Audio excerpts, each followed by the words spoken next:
ভোরবেলা বের হয়ে এত সুন্দর সুন্দর ফুল দেখলাম, একটু খাওয়া দাওয়া করলাম, আঙ্কেলদের ব্যায়াম দেখলাম আর একটু বাজার হাট। সো এভরিওয়ান, আসসালামু আলাইকুম, welcome to my new video. আজকে খুব ভোরে বের হয়েছিলাম বাসা থেকে, আর কয়েকদিন থেকেই ইচ্ছা করছিল বাসা থেকে বের হব, কারণ আগে খুব বের হওয়া হতো কিন্তু ইদানিং বের হওয়া হয় না, কারণ রাত্রে ভালো মতন ঘুম হয় না বিড়ালে চিল্লাচিল্লির জন্য। তো ফাইনালি আজকে বের হয়েই গেলাম, আর বের হয়ে একটু তেল টেল নিয়ে তারপরে রওনা দিলাম আমরা আমাদের গন্তব্যে। গন্তব্য বলতে আসলে প্লেস ওরকম ঠিক করি নাই, কিন্তু ভাবছিলাম যে যেহেতু ফাঁকা আছে ঢাকা সকালবেলায়, তো একটু ঘোরাঘুরি করি, এই জন্য শাহবাগ দিয়ে যাচ্ছিলাম। আর দেখলাম যে ফুলগুলো সুন্দর করে সাজাচ্ছিল, সারাদিন বিক্রি করবে এই জন্য। তারপরে টিএসসি ঘুরে ধানমন্ডি লেগে যাচ্ছিলাম। সকালবেলায় ধানমন্ডি লেকের পরিবেশটা খুব সুন্দর থাকে, আর কি সুন্দর পদ্ম ফুল ফুটে আছে। ঢুকেই দেখলাম এক আঙ্কেল সবাইকে ব্যায়াম করাচ্ছিল, ওই যে সবাই হা হা করে হাসে ওই ব্যায়ামটা। আর পাশে কয়েকজন ইয়োগা ম্যাট নিয়ে সুন্দর করে ব্যায়াম করছিল। আর যতজন ওখানে হাঁটাহাঁটি করতে আসে, ব্যায়াম করতে আসে, সবার বয়সই কিন্তু অনেক বেশি, মানে আঙ্কেল আন্টি বা দাদা নানা টাইপের বয়সের। আমাদের এইজের মানুষকে খুবই কমই দেখা গেল। আর লেকের পরিবেশটা এত ভালো লাগছিল, খুবই সুন্দর একটা বাতাস ছিল, আর অত রোদও ছিল না। অবশ্য সকালবেলা বলে রোদটা ছিল না, আর খুবই ভালো লাগছিল লেকে যাওয়ার পর। আসলে দিন দিন এত অলস হয়ে যাচ্ছি যে হাঁটাহাঁটি, ব্যায়াম বা ডায়েট কোনোটাই করা হচ্ছে না। মাঝে মাঝে একটু হাঁটাহাঁটি করা উচিত।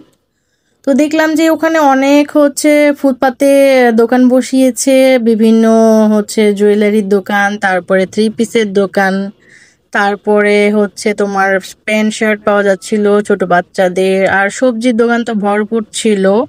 তারপরে রান্নাঘরের জিনিসপত্র ছিল। আসলে যারা ওখানে হাঁটতে আসে তারাই সব বাজার হাট করে নিয়ে যায় যাওয়ার সময়, হয়তো ভোরবেলায় ফ্রেশ পাওয়া যায় এজন্য। আর দেখতে ভালোই লাগে কিন্তু।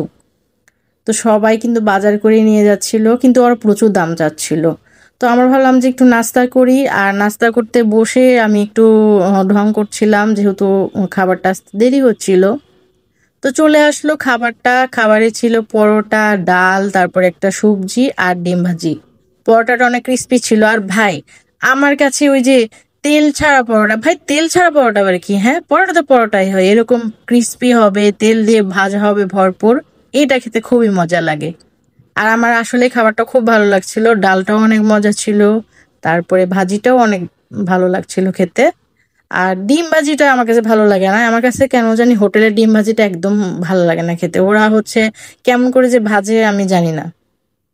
তো খাবারটা এনজয় করছিলাম, গল্প করছিলাম, তো আবার দেখলাম যে সিঙ্গারা ভাজছিল, তো একটা সিঙ্গারা নিলাম। আলু সিঙ্গারা আমার অনেক পছন্দ। আমার হাজবেন্ড তো আমাকে খেতে দিতে চাচ্ছিল না, যে এটা পোড়া তেলের খেও না। কে শুনে কার কথা। তারপরে চা নিয়ে নিলাম দুজনে, আমারটা ছিল মালাই চা আর ওরটা ছিল দুধ চা, এমনি নর্মালটা। এই চাটা এত মজা, আর এই ধানমন্ডি লেগে আসলে এই চাটা আমি অবশ্যই খাই। তোমরা তো সবাই খেয়েছো এই দোকানের চাটা। এদের দোকানের চা প্লাস চাপ, তারপরে লুচি, এটা কিন্তু অনেক মজা। তো এই দোকানটা তো অনেকেই চিনো অবশ্যই। তারপরে দেখলাম এক আঙ্কেল ছোলা বিক্রি করছিল, আর এই ছোলা দেখলাম যে বেশিরভাগ আঙ্কেল আন্টি খাচ্ছিল, তো আমারও দেখে খুব খেতে মন চাচ্ছিল। বাদাম প্লাস ছোলা, এগুলো বিক্রি করছিল। আর উনি গ্লাস ভরে ভরে তেঁতুলের টক দিয়ে বিক্রি করছিল। তো আমি বললাম যে আমাকে অত টক দিয়েন না, আমাকে অল্প একটু টক দিয়ে তারপরে এটা দেন। আর উনি একটু লবণ বেশি দিয়ে ফেলেছিল, কিন্তু খেতে কিন্তু ভালোই লাগছিল, মজা।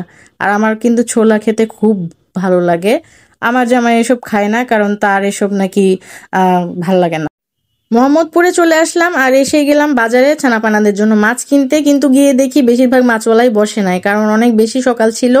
তবে আমি যার কাছে মাছ কিনি সে ছিল, কিন্তু আমি যে মাছ কিনতে গেছি সেটা ছিল না। যাই হোক, অন্য একটা মাছ নিয়ে আমি মুরগির দোকানে গেলাম, আর যে মুরগির আল্লাহর কাছ থেকে মুরগি কিনি সেই মুরগিওয়ালাও ছিল না। পাশে একটা দোকান থেকে মুরগি অর্ডার দিয়ে মুরগি ছেলার জন্য অপেক্ষা করছিলাম বসে বসে। আর আমার জামাই কিন্তু আমাকে বাজারের মধ্যে একা পাঠিয়েছে, সে কিন্তু বাহিরে খুব বসে থেকে মোবাইল গোতাচ্ছিল।